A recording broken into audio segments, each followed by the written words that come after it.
The House will be in order. The prayer will be offered by Chaplain Kibben. Would you pray with me? O Lord, our Lord, how majestic is your name in all the earth. You have set your glory above the heavens. We pause to consider the work of your fingers, the moon and the stars that you have established. Let then your divine favor and your creative spirit be upon all those who have gathered in these chambers, who recommit their time and energy in this new year in their service to you and to this nation. But let not one person here boast in their own wisdom. Let not the powerful boast in their power. Let not those who are rich in wealth or influence boast in their favor. For you alone, in your incorruptibility, are the builder of this house. Let not our labor be in vain, but let us have reason to boast in our desire to understand and know you. You are the Lord who practices steadfast love, justice, and righteousness. So by our commitment to these same virtues, may you find reason to delight in us. In your mercy, we offer our work to you, and in your merciful name we pray. Amen. Amen. A call of the House is ordered to ascertain the presence of a quorum. Members will record their presence by electronic device.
On this roll call, 334 members have recorded their presence. A quorum is present. The chair has examined the journal of the proceedings of January 5th, 2024, and announces to the House the approval thereof pursuant to Clause 1 of Rule 1. The journal stands approved. So we'll probably get a couple gallons before you do this because that'll be the pledge. The House will come to order.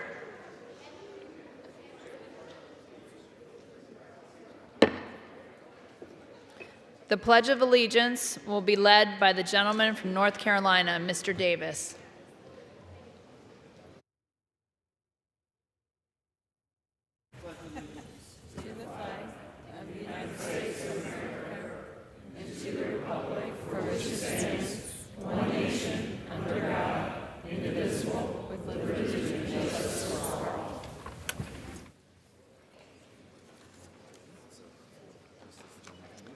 For what purpose does the gentleman from Utah seek recognition?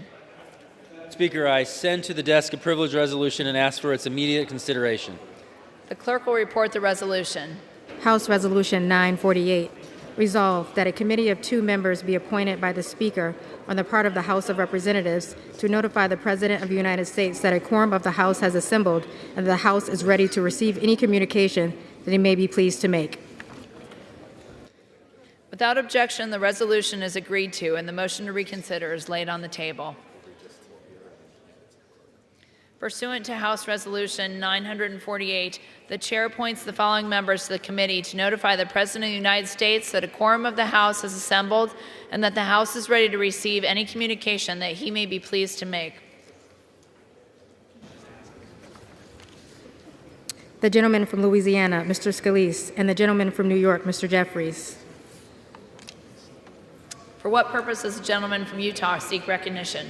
Madam Speaker, I send to the desk a privilege resolution and ask for its immediate consideration. The clerk will report the resolution. House Resolution 949, resolved that the Clerk of the House inform the Senate that a quorum of the House is present and that the House is ready to proceed with business. Without objection, the resolution is agreed to, and the motion to reconsider is laid on the table. For what purpose does the gentleman from Utah seek recognition? Madam Speaker, I send to the desk a privilege resolution and ask for its immediate consideration. The clerk will report the resolution.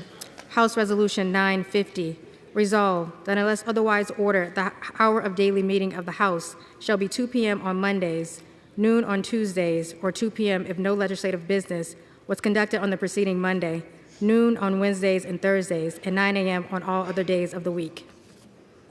Without objection, the resolution is agreed to, and the motion to reconsider is laid on the table. For what purpose does the gentleman from Utah seek recognition? Madam Speaker, I ask unanimous consent that the order of the House of January 9th, 2023, providing for morning hour debate be extended for the remainder of the 118th Congress, except that House Resolution 950 shall supplant House Resolution 11. Without objection, so ordered. The chair lays before the House a communication.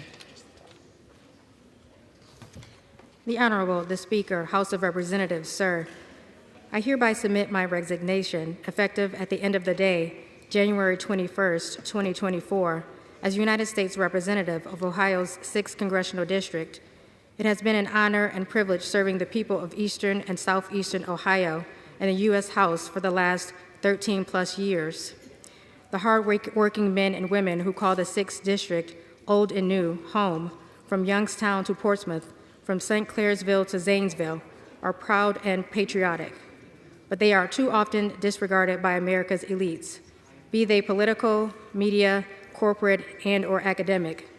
These blue-collar communities, like countless others in flyover country, were critical in building our great nation and will play a pivotal role in America's future. I am extremely humbled to have been repeatedly elected to serve them. Signed sincerely, Bill Johnson, Member of Congress. The chair lays before the House a communication. The Honorable, the Speaker, House of Representatives, sir, I write to respectfully tender my resignation as a member of the Budget Committee, effective today. It has been an honor to serve in this capacity. Signed sincerely, Stephanie Bice, Member of Congress. Without objection, the resignation is accepted.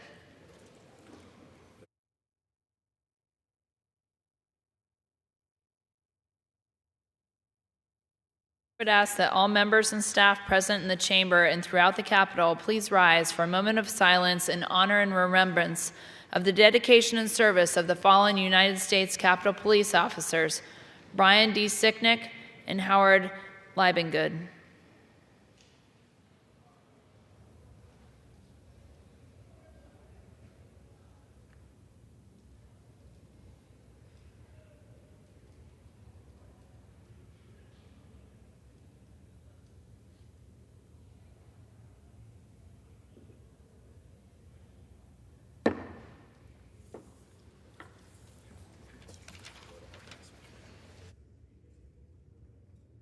Entertain requests for 1-minute speeches. For what purpose does the gentleman from Pennsylvania seek recognition? Madam Speaker, I rise to address the House and ask unanimous consent to revise and extend my remarks. Without objection, the gentleman is recognized for 1 minute. Madam Speaker, today we celebrate National Law Enforcement Appreciation Day to recognize and thank the 700,000 men and women who make up the thin blue line. In my district, these dedicated professionals work around the clock to protect and serve our communities. It was President Ronald Reagan who said, "Evil is powerless if the good are unafraid." From responding at a moment's notice to calls for help to executing high-risk warrants, we rely on our police officers, our sheriffs, and our troopers to keep us safe. An outstanding example of this work is Police Chief Ron Camacho, who has been an exemplary leader for our young officers in his department. His message of mentorship, community policing, dignity, and respect have been instrumental in leading the Chambersburg Police Department, and I am grateful for his leadership.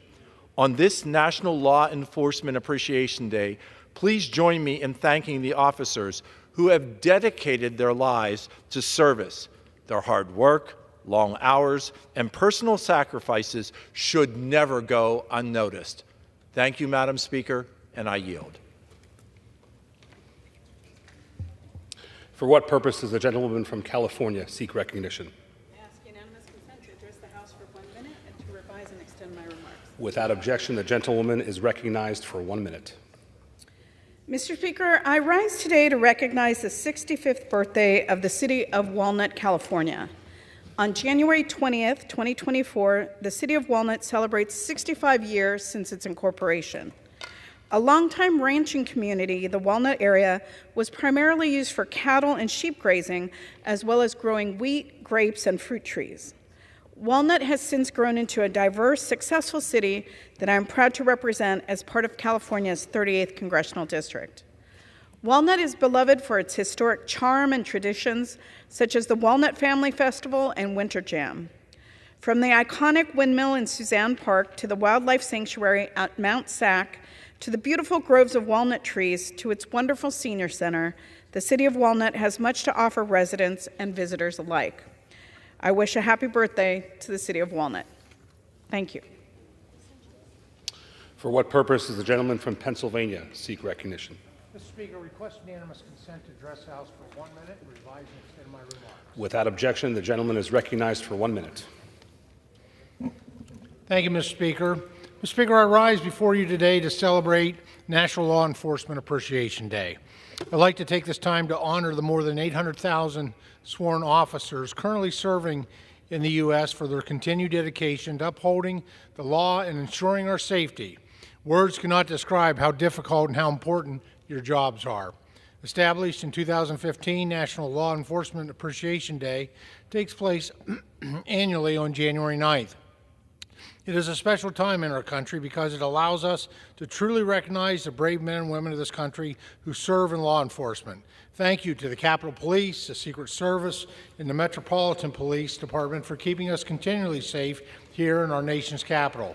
Thank you to the law enforcement in my home state of Pennsylvania, the state troopers, as well as the local police forces across the 15th District for their unwavering commitment to protecting so many communities.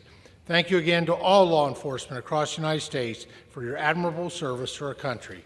Thank you, Mr. Speaker, and I yield back the balance of my time. For what purpose does the gentleman from North Carolina seek recognition? Mr. Speaker, I ask for unanimous consent to address the House for 1 minute to revise and extend. Without objection, the gentleman is recognized for 1 minute.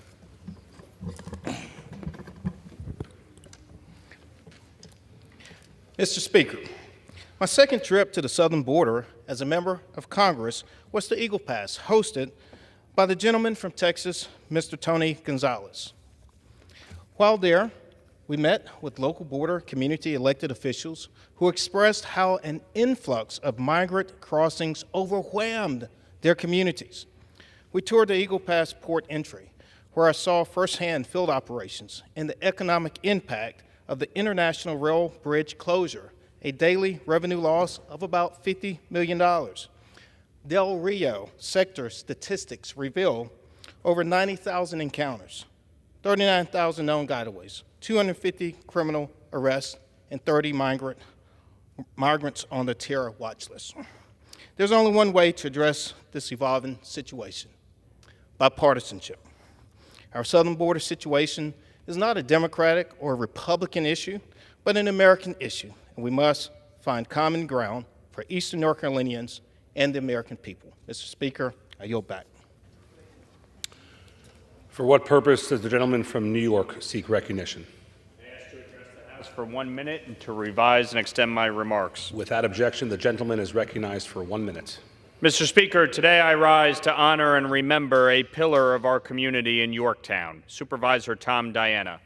Tom's life was a remarkable journey of service and dedication to his community.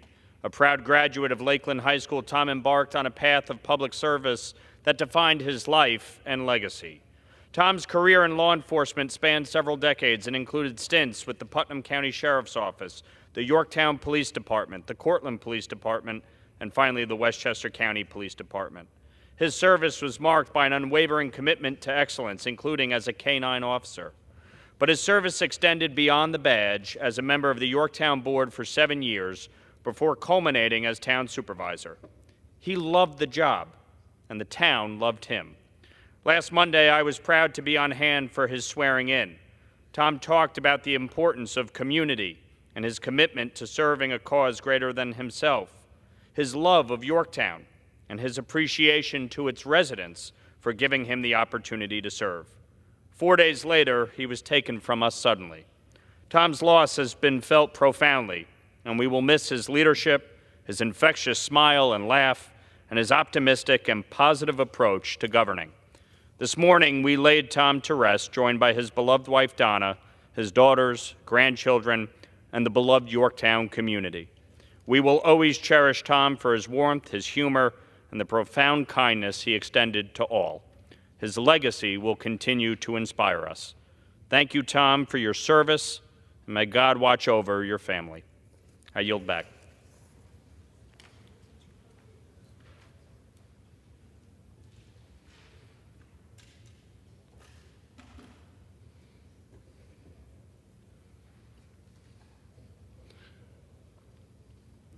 For what purpose does the gentleman from Georgia seek recognition? Ask unanimous consent to address the House for 1 minute and to revise and extend my remarks. Without objection, the gentleman is recognized for 1 minute.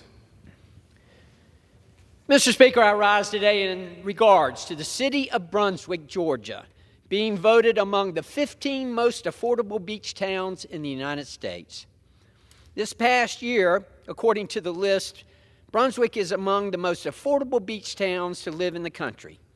Apartment Therapy stated that Brunswick offers low country living at an affordable price, plus the small-town charm of a coastal southern city. Brunswick provides easy access to both Jekyll and Sea Islands, as well as a nicely preserved historic district with Victorian-era homes dating back to the early 1800s. The city is fond of community and often gathers to celebrate the area's rich cultural history. Brunswick plays host to a variety of festivals and events throughout the year, while offering arts, music, unique cuisines, and so much more to get involved with. Thank you, Mr. Speaker, and I yield back.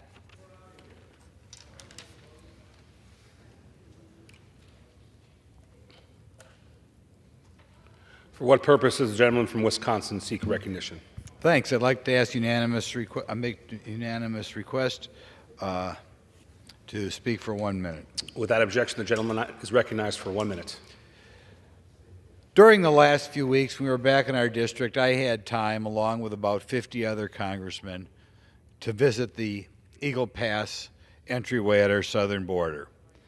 From what I saw down there, that should be the #1 issue this body tackles in January, more important than even our annual budget. We saw a room in which 300 unaccompanied minors were at one time without either parent being allowed in the country. We heard guards talk about what it was like to work in December when we believe when the final numbers came out, over 300,000 people came here from other countries and crossed our southern border. And remember, it wasn't that long ago, 3 years ago, that number was more like 10,000. So they've gone from 10,000 to 300,000. I watched as I heard in this, which is one of only 9 sectors down there. In the last 33 days prior to that, people came here from 61 different countries. We have the whole world coming here as the Mexican drug cartels charge people $5,000, $10,000, $12,000. I heard of somebody being charged $70,000 to come here from India. Please, Congress, wake up. Please, Mr. President, bring that number back down to 5,000 or 6,000 from the 300,000 you're letting in America today. Thank you.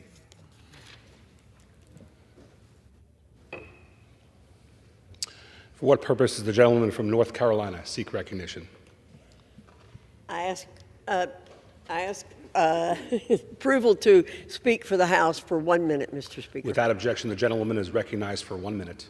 I ask unanimous consent to speak to the House for 1 minute, Mr. Speaker. Thank you.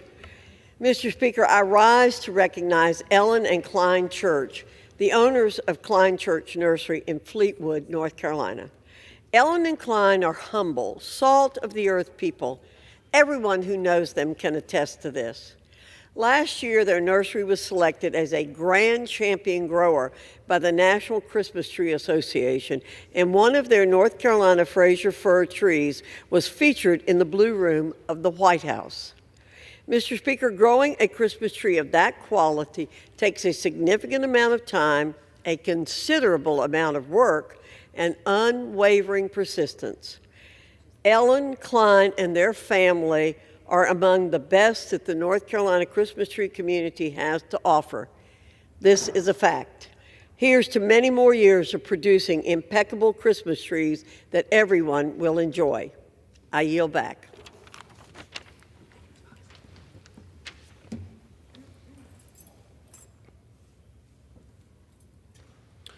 Under the Speaker's announced policy of January 9, 2023, the gentleman from Arizona, Mr. Schweikert, is recognized for 60 minutes as the designee of the Majority Leader.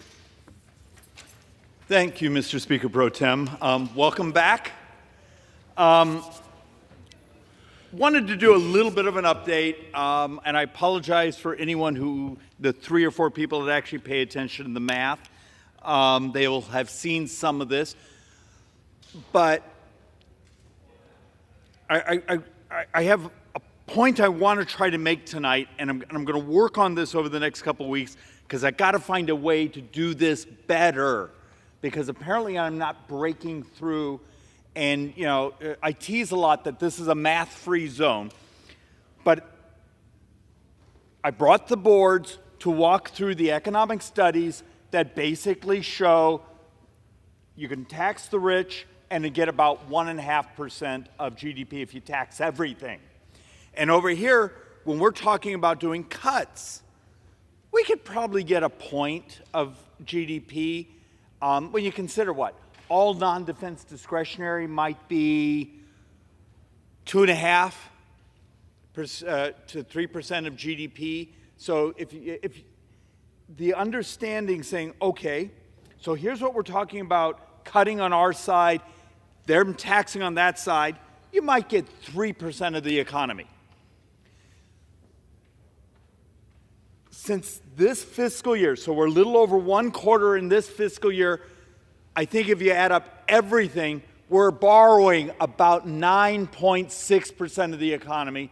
In the last 365 days, We borrowed 8.4% of the entire GDP. Does anyone see a math problem? And this is my frustration. The border, incredibly important. Getting these budget bills done, incredibly important. But the house is burning down around us. So one of the things we started about 6 weeks ago, and it has taken off, you can go to our website, sign up, and every single day, I'm going to send you the daily debt text. And yes, you are out of your mind if you care enough about the math to want to get it. And it tells a very powerful story. So this is what you're going to get every day, a text from me. And we've built a system of grabbing off the Treasury's website and saying, hey, here's what we've borrowed this fiscal year. Here's what we borrowed in the last 365 days. And here's what we're borrowing per second. So, Mr. Speaker Pro Tem, let's see. This is from, I think, yesterday. Yesterday, over the last 365 days, we are borrowing $83,377 million, or excuse me, $83,377 every second. $83,000 a second. And if you do just this fiscal year, and there's some timing effects. Remember, we take in some tax receipts in April. We pay Social Security twice a year, their interest, and that's, can be, $25, $30 billion in interest. But if you do just this fiscal year, $99,480 per second is our borrowing, not spend, borrowing. Please, if you're interested in this, sign up. But you got to understand, and been trying to make the point, the world changed when interest rates started to go up. The world changed over the last couple of years when healthcare costs went up fairly dramatically, and they continue to, and most of that's demographics. We like to pretend, it's things we can control. Unless you have a magic way for baby boomers not to get older, we need to deal with the reality of our demographics. So, Mr. Speaker, Social Security is our #1 spend at $1,450 billion. Interest, gross interest, total interest, this fiscal year is projected to be over $1 trillion, making it the #2 spend in our government. Interest. #3, Medicare. And #4, defense. And a couple of these numbers may actually even go down a bit on things like defense, not Medicare, with some of the budget negotiations that are being finished up right now. But when was the last time you actually had anyone say, hey, did you know defense is actually #4, not #2, not #1. It's #4 in our spend. Interest is #2. If I had said that a couple years ago, you would have thought I was out of my mind. How do I get my brothers and sisters here to pay any attention that we're knifing each other? And I just showed you a chart that says over the last 365 days, we're borrowing, I think, $7 billion, $200 million a day. A day. And we've been having fights for months now on things that are, it's $6 billion, that's a lot of money. It's a tremendous amount of money. But understand we're borrowing over $7 billion a day. And just for those who don't like math or charts, we produced a pretty chart where you can see little bars that basically saying, look, here's Social Security. The reason I made this chart is you'll often hear those who are trying to spin you on these numbers. Well, we only spent this in interest, and the other interest we paid to ourselves. It's because we borrowed the money.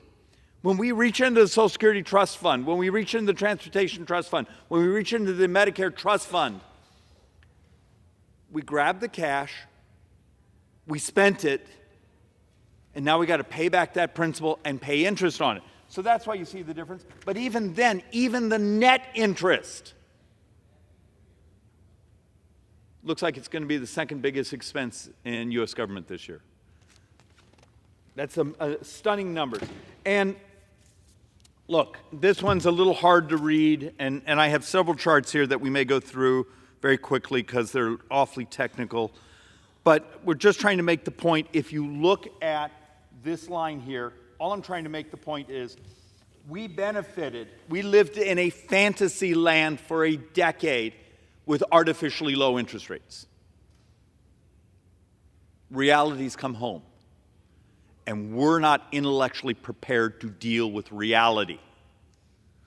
And that's what this chart is telling you, is when you start to look at this, that's how we're about to have a $1 trillion interest coverage cost this year. So let's actually have a little bit of fun here. In a sort of sadistic way, we hit $34 trillion last week. And a number of members here did their little, social media. It's horrible, it's this and that. Mr. Speaker, if I were to ask our brothers and sisters, how many days before we go from 34 trillion to 35 trillion? Who here? Come on, it's simple math. If you're borrowing about $7.3, $7.4 billion a day, it's about 140 days. In 140 days, you get to rewrite that same social media post. Just remove the 34 and make it 35. And then in 140 days after that, do it again, because there'll be another $1 trillion. We are burning down, and it's not what we often debate behind these microphones. Waste and fraud. Yeah, huge deal. Got to go after it. Foreign aid. Get rid of every dime of foreign aid. It's about 8 days of borrowing. Tax the rich. Great. I'm going to show you, you can get about 1.5 of GDP. Last year, you borrowed 8.4% of the entire economy. Unless we're going to grow up here and start to understand policy. I've done presentation after presentation here showing the biggest thing you could do for America on debt and deficits and the morality, and I get the crap kicked out of me for telling the truth, is take on obesity. Take on diabetes. Change the cost of health care. Adopt technology to change the cost of government. Be willing to disrupt the business models, the bureaucracy models, this calcification intellectually around here, and say, we need to go as fast as we can to adopt things that make us healthier, faster, better, more prosperous, and get up growth going. And instead, the hallways here in Congress are full of people who basically come in, whine at us, and say, I need more money. Or don't you dare change things. I don't want to have to compete against that new technology. Between April 20th and May 20th is my best math. We're going to cross that $35 trillion debt threshold. This fiscal year, into September, we could be as high as over $36.2 trillion in borrowing. So for all of those who, mashed their teeth and whined and they say, 34, before the fiscal year's over, you're up another $2 trillion.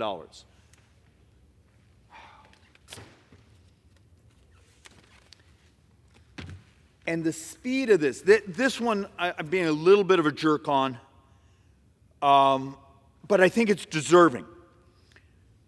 We burnt this place down, what was it, last June, a little after that. We did the debt ceiling agreement. We actually got, some spending cuts, about $100 billion. Then there's some gains in it for, raising the borrowing.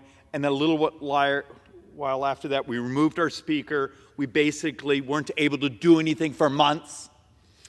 What was the debt of the United States? What was our debt when we did that debt ceiling deal. It was $31.8 trillion. Okay. We made a big deal. We got rid of a speaker. We did all these other things. How much progress did we make since then? Come on. A lot of people got television time screaming about this. Well, let's see. We hit 34 last week. Into this April, 35 trillion. Done great, guys.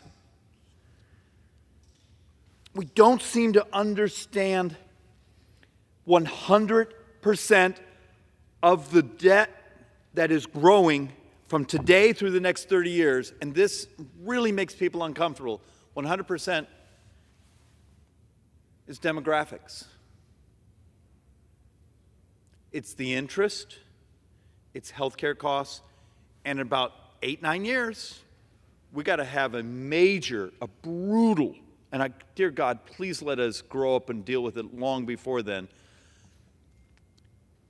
In 2033, the Social Security Trust Fund is empty. Our best math is that first year, the shortfall is $616 billion. That's just the shortfall.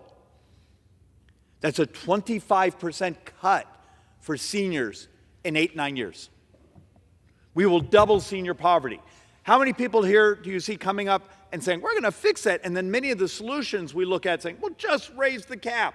We're going back and triple vetting our numbers. But some of the numbers look like if you just raise the cap and have everyone pay their 12.4% all the way up, no matter what the income is, it may only cover 20, 30% of the shortfall.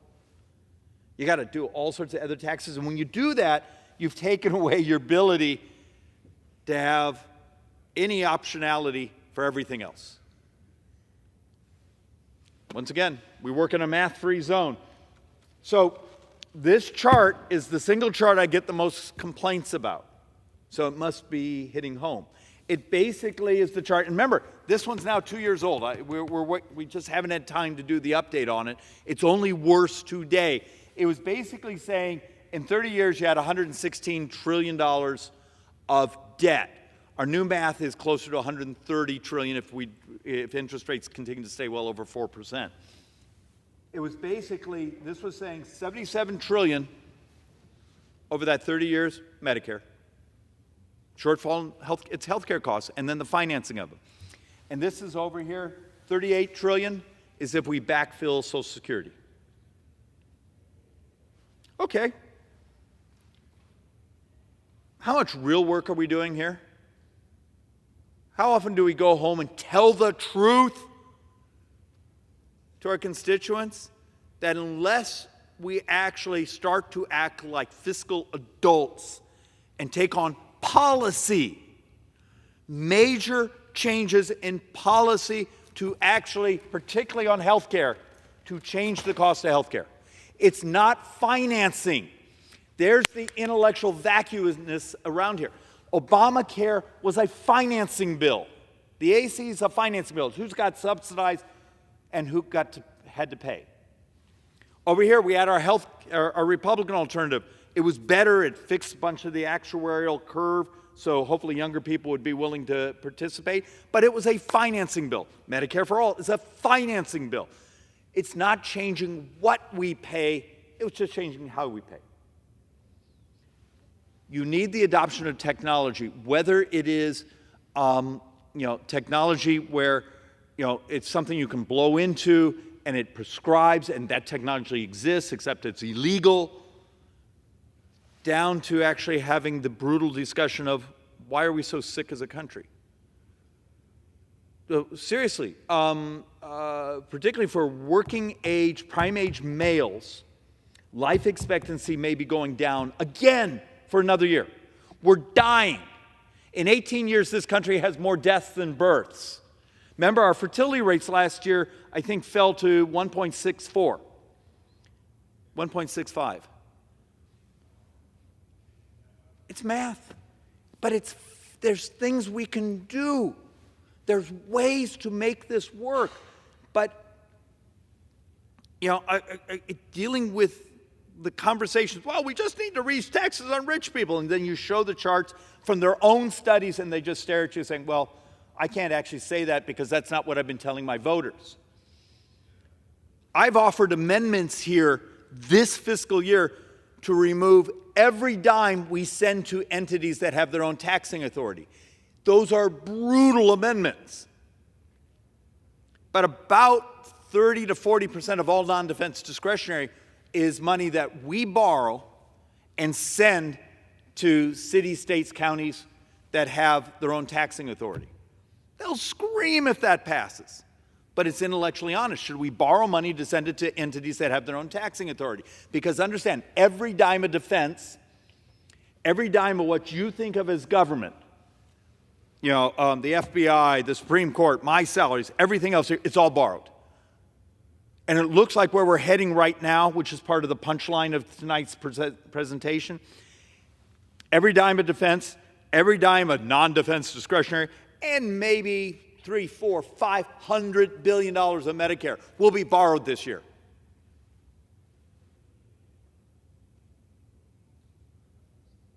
Doesn't that send shivers? Am I the only idiot here who actually reads these numbers and then reads them over and goes back again and then goes and has another cup of coffee and goes back and reads them again and goes, my God, why?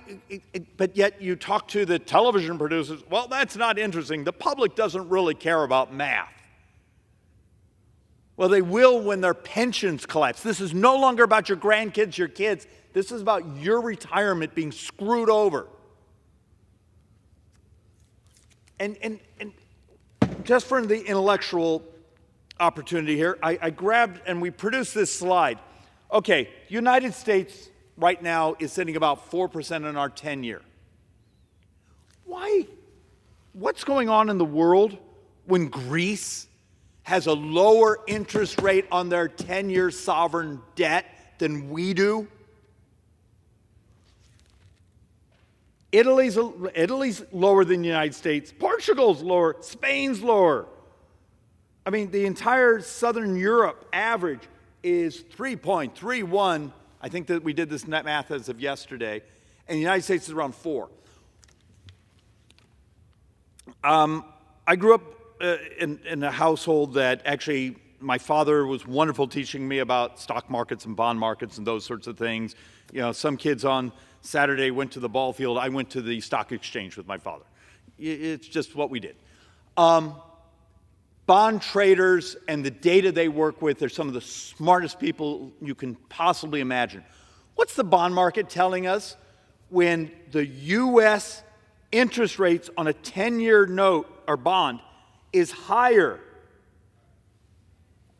than even Southern Europe? I mean, Greece, come on. When Greece has a better interest rate than we do.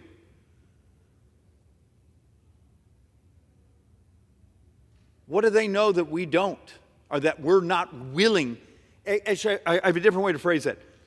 We know it, we're just not willing to digest it because it's uncomfortable, because it would force us actually to do really hard, difficult stuff. And this place is barely capable of, sorry, I was going to get, no cursing tonight, but we're barely capable of doing our basic job. And then we run like crazy. And look, I've used this chart before. I need it to be steeper, but you got to understand, if we continue to stay well over 4%, we actually have some models here that say, guess what? We're heading to 300% of GDP in debt. What is it? The OECD, and I'm going to show some slides from them, Organization of Economic, whatever. They already have us, if they add up all of our debt, not unfunded liabilities, our current borrow, and they already have us at like 144%. Now, I think we may hit it in the next few weeks, but we'll be at 100% as we score it, as Treasury scores it, 100% of debt to GDP of publicly held debt in the next few weeks. We finally did it. We did it. Yay, guys. So let's actually, I'm going to go through some of these slides brutally fast. I am so sorry for those trying to keep their fingers going. Take this record. Wave at me if I'm speaking too fast. I've had a lot of coffee. So for my brothers and sisters on the left, I'm going to do 2 or 3 slides to point out something. Did you know that when we did tax reform at the very end of 2017, we actually made the tax system, the income tax system in the United States, more progressive? Wealthy, high-income earners are actually paying a higher percentage of federal income tax today than they did before we did tax reform. How often do you ever hear they come behind the microphone, they give away to the rich, this and that? Oh, come on, clown show. You can read the CBO charts, the joint tax charts, as well as I can. I think you can. Read them. The fact of the matter is top 1% of income earners pay 23.3% of all federal income tax. And that's actually higher than it was before tax reform. I'm going to see if this is an easier way to digest it. The upper income taxpayers finance nearly the entire federal income tax. So if you actually take a look at the top 20% of income earners, and then you go to the second, they only pay 5%, 15%, 5.7, then 2, and then when you get down to the bottom 40% of quartiles, they actually have a negative income tax. We give them money back, the earned income tax credit. And then you start to look at when Bernie Sanders and Elizabeth Warren, or even their oligarch tax, they hold these press conferences like, we're going to tax rich people and we're going to solve the problem. Please understand, I'm not defending rich people. I'm defending math. And then you start to see it and you go, well, okay, so the Sanders plan gets us, a $440 billion, except when we actually did this chart, we expected the year's debt to only be 1.8 trillion. It may be 2.8 trillion at the rate we're going right now. But the point here is the theatrics you keep getting of the tax policy don't get you there. So the dirty little secret, what happens a few years from now when the Medicare trust fund's gone, Transportation trust fund's gone, Social Security trust fund's about to go? What are we going to do policy-wise?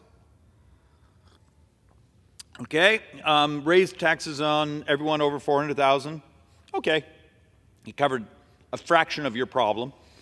We're going to go to a VAT tax. Well, the problem is the VAT tax is crushing to the poor. It's crushing to the working middle class. It's not progressive, but it's really efficient in taking money out of people's pockets. You can do that or do what we've done the last 40 months, which is let inflation go, because inflation, understand, the last 40 months or so, we've actually had one of the, probably the biggest tax hike in modern history, and no one knew they got it. Because when inflation goes up, your savings goes down in its purchasing value, but the U.S. sovereign debt actually is able to be paid back with inflated dollars. Why do you think so many governments, when they get themselves upside down in debt, set off inflation? It's a way to tax you and not even tell you we were doing it. I don't think anyone wants more. Okay. Just to make a point, because this one's always, and I've done this before, and I realize it's like talking to a wall. Income tax revenues have remained relatively constant regardless of the top tax rate. The basic point of this is, what do you get as a percentage of the economy? So let's actually walk through. In the 1950s, you'll every once in a while hear leftists talk about, you had a 90.5% tax rate. Yes, and income taxes produced 7.2% of the economy.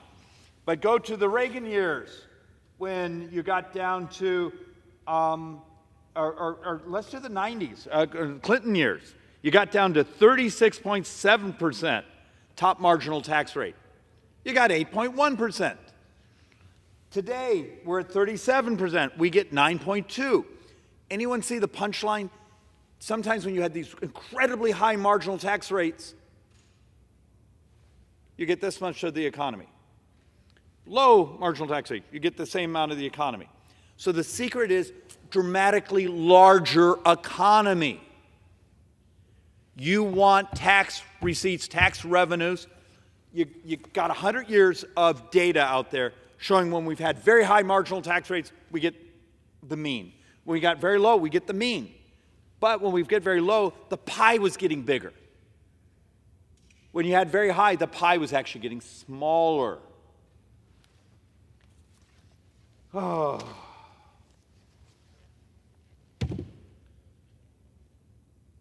This is just a chart basically saying the same thing I just walked you through. All right. Let's actually go on to something I find fascinating. And I've done this a couple times, but it does not seem to sink in. So anyone that's out there who's, what do you call that? Oh, yeah, literate, and would actually have an interest in reading something that's very well written, but it's simple. Go to Manhattan Institute, Brian Riedel. He has an article from about 5-6 months ago. And what he did is he put together all these academic articles from, and also our joint tax stuff from CBO, from the administration, and put it together and basically said, what would happen if you actually did the Democrats' plan? Great. Take people over 400,000, and remember, purchasing power of 400,000 has dramatically changed over the last 40 months because of inflation, but take everyone that's over 400,000 and maximize their income tax. Maximize their capital gains tax. Maximize their estate tax. Just maximize everything. What could you get?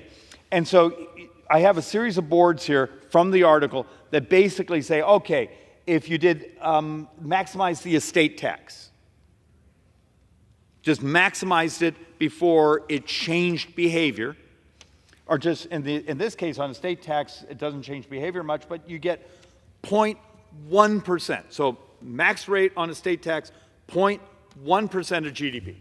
Great. That got a lot done.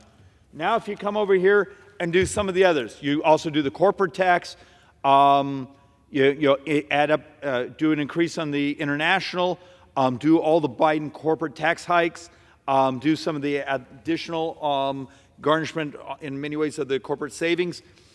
You actually, at the end, you get another 1.5% of the economy in taxes. This will make sense in a moment. And then you go on to, so it's referred to as the maximum sustainable revenue from taxing the rich. And now you sort of walk through everything and then add them all up. And what's the punchline? Well, the punchline comes down to this as I get my board straight. Total amount, raw number, you get about 2.1% of the economy in new taxes. You got to now adjust for the economic effects because you just slowed the economy down. Something we don't tell the truth enough about is when we do certain cuts, when we do certain taxes, we do change the size of the economy. So the best math out there is you get about 1.1 to 2% of the economy. That's it. That's the tax the rich plan. You get 1.1 to 2% of the economy. We borrowed 8.4% of the economy last year, and my math right now looks like in this first quarter of this year, we've borrowed 9.6. And look, I get screamed at by staff saying, no one knows what GDP and percentage of GDP is. I'm trying to talk to people like you're adults.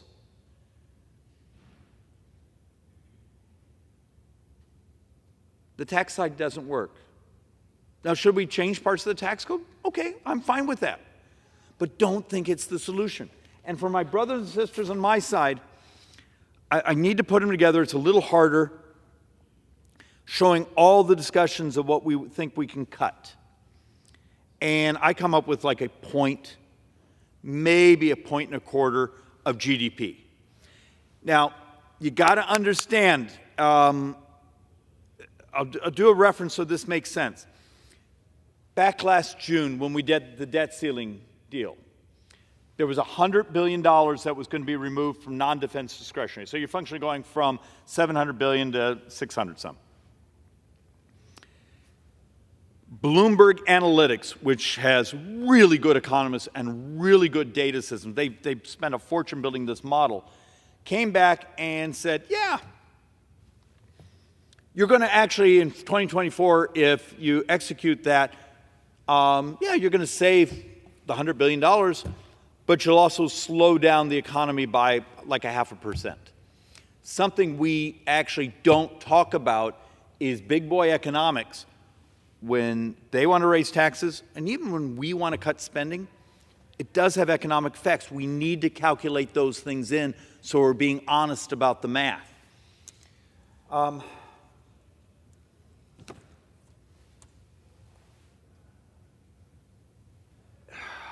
One last board, Mr. Speaker Pro Tem.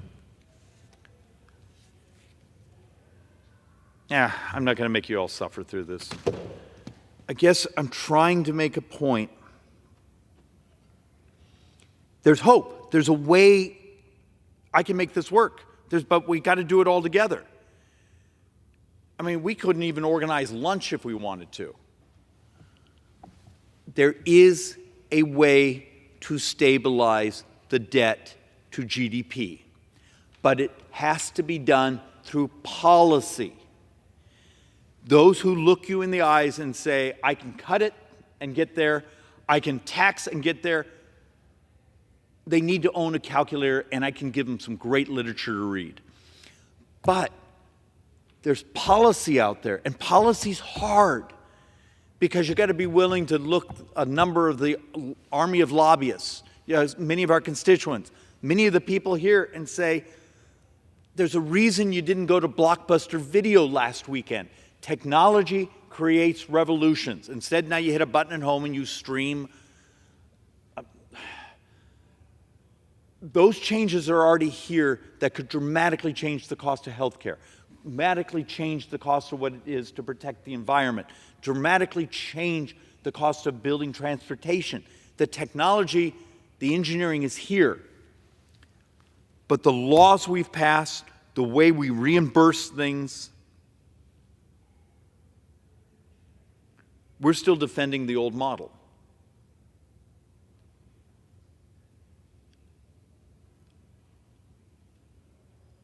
If we want to save the country, we have dozens of things that are incredibly important. But I will argue we cannot survive a few more years of every 140 days borrowing another $1 trillion. If you want to understand what takes republics down, it's ultimately when they have to inflate their currency, when they have to crush anyone with savings, destroy your kids' future, your retirement, and that's where we're heading to. There's hope, but every day we sit on our hands here, that hope gets a bit dimmer. Mr. Speaker Pro Tem, with that bit of joy, I'm going to yield back.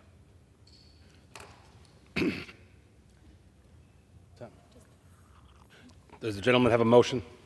Mr. Speaker, I move that the House stand adjourned.